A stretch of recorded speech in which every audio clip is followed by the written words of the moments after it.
Kelly Robertson with Precision Crop Services in Benton, Illinois. Illinois Soy Envoy with ILSoyAdvisor.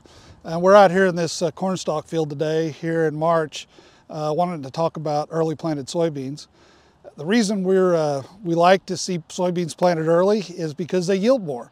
But one of the things that we do that can cut that yield is to plant them into less than ideal conditions.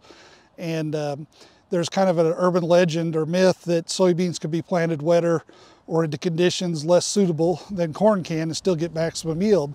But we penalize ourselves when we plant into those conditions because we do the same things that we do in corn. We cause some sidewall compaction, we don't get the seed slot closed and whatnot.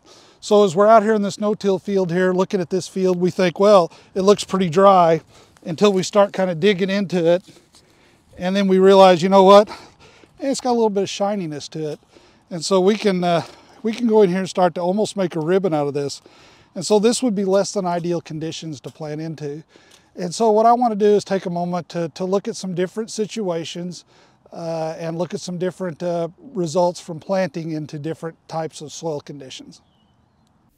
Just like with corn, when we plant beans too wet, even with spike closing wheels or other attachments to try to get the furrow closed, the seed trench can open up as the soil dries out, exposing the seeds.